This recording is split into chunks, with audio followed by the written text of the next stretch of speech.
Good morning. Welcome po sa aking TV channel Aris Vlog ng Zamboanga del Norte.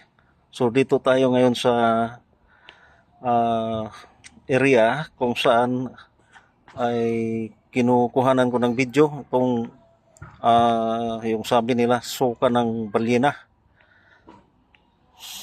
So mga pila ka bulan na nina kuan. Isa tang bulan na dun. Mga bago Ito pa. palimpi ang aging payaw. So ito yung Dili sinuka man to. ng balyena. Tingno ko sumusuro to. So wala pa ituig. Wala pa. So wala pa daw itong isang taon. So ito yung ano niya. Sample. Parang may will na ano. Oh, parang Lapo dito sa Diwai Cherry, nag-ingat sila ko. malagkit, Na malagkit. daw mo kuhaan ni Dere, ingon po daw sila kay kanto to ila dito. So ang sabi nila ay estimated ay nasa 7 kilo. Walo. Mga 8 kilos. Oh.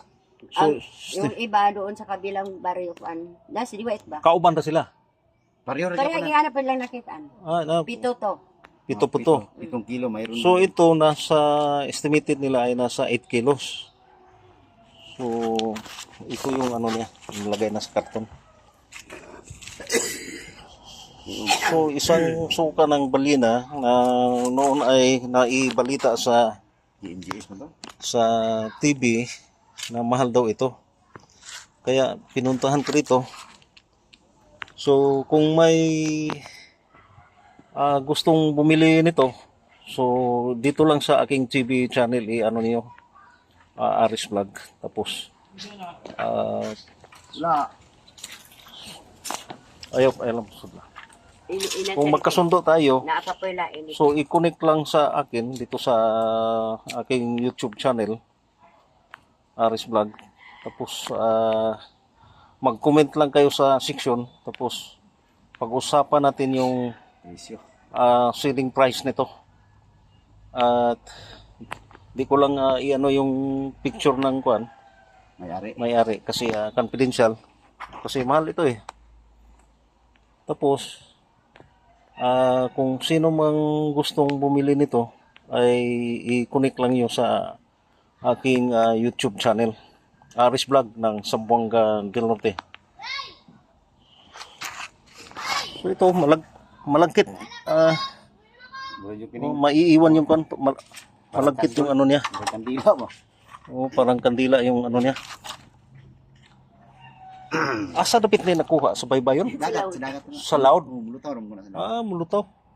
So may ibang ano pa sa kabilang barangay, mga estimated 7 kilos. Steven daw. So ito estimated mga 8 kilos.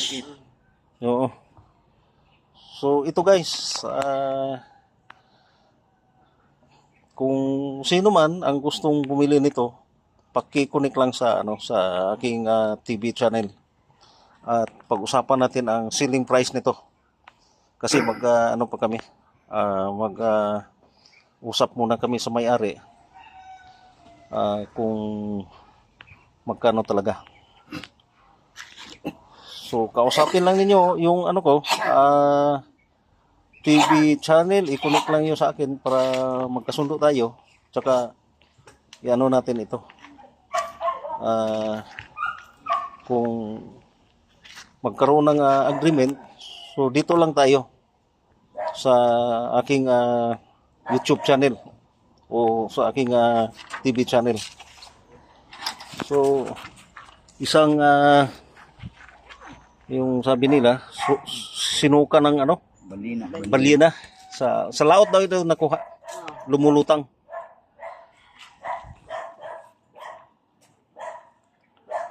Ito yung sample niya pero magbigay daw sila ng sample sa akin, kahit maliit lang. Malagkit yung ano niya. So ito lang guys, at like and subscribe po sa aking YouTube channel Aris Vlog ng Zamboanga del Norte. Sana magustuhan niyo itong binibideo ko kasi ito isang suka ng balyena na may nakapagsabi na mamahalin ito. Sana magkasundo tayo at i-comment lang sa aking channel upang tayo ay mag-usap ng personal. So kung magkasundo ay puntahan natin dito. Magkasundo tayo sa sa selling price. So ito lang guys. At maraming salamat sa kunting oras sa panunod. Salamat po. Sa video ito tentang